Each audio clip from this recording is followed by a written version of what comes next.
দেশ ও বিদেশের সকল হোসাইনি মুসলমানদের প্রতি আমার অন্তরের অন্তঃস্থল হতে সালাম জানাচ্ছি। আসসালামু আলাইকুম ওয়া রাহমাতুল্লাহি ওয়া বারাকাতুহু। বিসমিল্লাহির রহমানির রহিম।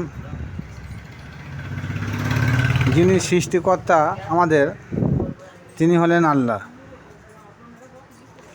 সপ্তম জমিন ও সপ্তম আসমান এবং এর মধ্যে যত কিছু রয়েছে আরও, যেমন চন্দ্র, সূর্য, গ্রহ, নক্ষত্র, সমুদ্র, নদ নদী, পাহাড়, কীট পতঙ্গ, পশু পক্ষী, উদ্ভিদ, মানব দানব, মালায়েক, জিন, পরী, সমস্ত মাখলুকাতকেই তিনি সৃষ্টি করেছেন। আল্লাহ ছাড়া দ্বিতীয় কোনো স্রষ্টা নাই। তিনি একক এবং অদ্বিতীয়। তিনি জীবনদাতা, তিনি মৃত্যুদাতা, তিনি মালিক, তিনি খালেক, তিনি সালাম, তিনি রাজাক। অর্থাৎ রুজির মালিক আল্লাহ, শান্তির মালিক আল্লাহ, সৃষ্টির মালিক আল্লাহ, বিচার দিবসের মালিক আল্লাহ, হায়াত ও মাওয়াতের মালিক আল্লাহ। এত কিছু সৃষ্টির পর শেষ পর্যন্ত তিনি এই মানবকে সৃষ্টির শ্রেষ্ঠত্ব দান করলেন। এরপর আমাদের কর্তব্য হলো তিনার প্রতি বেশি বেশি করে মহব্বত করা। পার্থিব জগতের মধ্যে আমাদেরকে কেহ যদি কোনো কিছু প্রদান করে, তার প্রতি নিশ্চয়ই আমাদের মহব্বত থাকে। এই ক্ষেত্রে আল্লাহ পাক রব্বুল আলামিন তিনি বলেছেন, আমাকে তোমাদের ভালোবাসার প্রয়োজন নাই।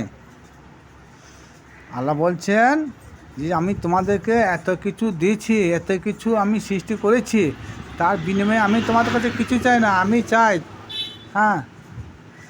আমি চাই না তোমাদের কাছে কিছু প্রতিদান।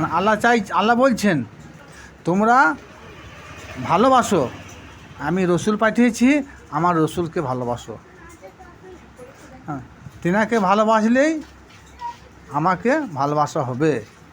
যেমন সূরা আল ইমরান আয়াত নম্বর 31। এই আয়াতে মহান আল্লাহ পাক রব্বুল আলামিন বলেন, বিসমিল্লাহির রহমানির রহিম, কুল ইন কুনতুম তুহিবুনাল্লাহা ফাত্তাবিউনি ইউহিব্বুকুমুল্লাহু ওয়া ইয়াগফির লাকুম যুনুবাকুম আল্লাহু গফুরুর রহিম। এর অর্থ, আল্লাহ বলেন, হে আমার প্রিয় হাবিব, তুমি বলে দাও যে আল্লাহকে ভালো না বেসে তোমরা আমার রসুলকে ভালোবাসো। আল্লাহ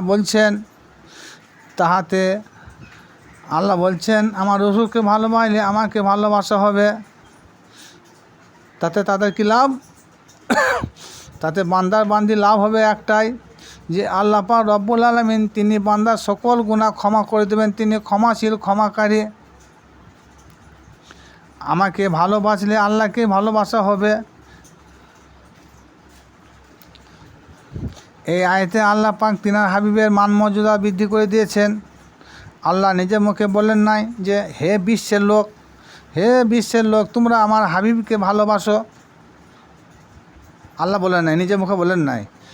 তা না বললে আল্লাহ কি বললেন, যে হাবিব তুমি বলে দাও তোমরা সকলে আগে আমাকে ভালোবাসো, তাহলে আমাকে ভালোবাসলে আমার আল্লাহকে ভালোবাসা হবে।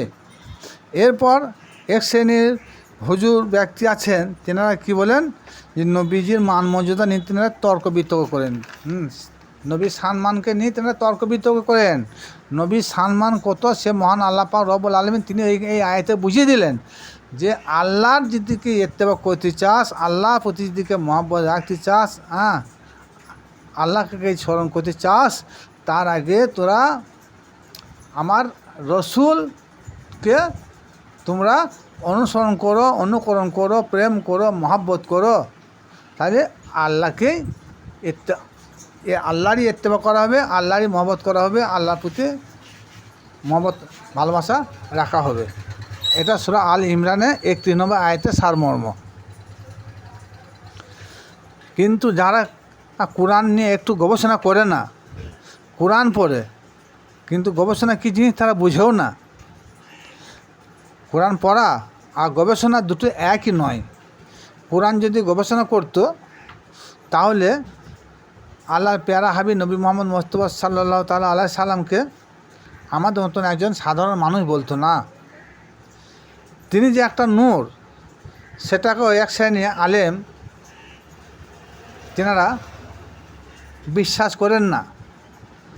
তিনি ইলমে গায়েবের মালিক, সেটাও কেউ অস্বীকার করেন। তিনি যে হায়াতুল মুরসালিন, তাও তেনারা মানতে চান না। দুনিয়ার মানুষ যদি নবীজিকে সম্মান না করে এবং তিনার প্রশংসা না করে, তাহাতে আমার হাবিবের পদমর্যাদা একটু কমবে না। এটা আল্লাহ পাক বলছেন যে তোমরা দুনিয়াতে যদি আমার হাবিবের প্রশংসা মান মর্যাদা না করো, তাতে আমার কিছু ক্ষতি হবে না, আমার হাবিবের কিছু বয়ে যাবে না। আমি আমার হাবিবকে দুনিয়ার সৃষ্টির পর থেকে কিয়ামত পর্যন্ত আমি আমার হাবিবের প্রশংসা আমি একাই করতে থাকবো। এটা আল্লাহ পাক রব্বুল আলামিনের ওয়াদা। আমি স্বয়ং আল্লাহ কিয়ামত পর্যন্ত তিনার প্রশংসা করতেই থাকবো।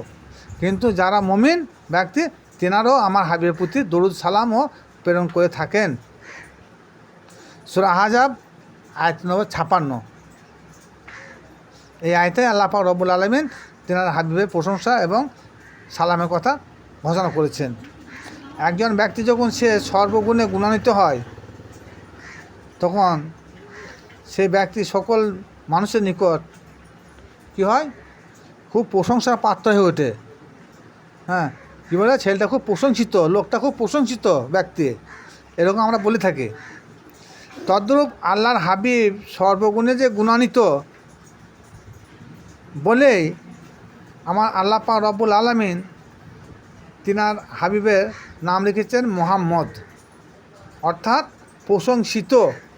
অতএব সব মানুষ যদি নবীর প্রশংসা না করে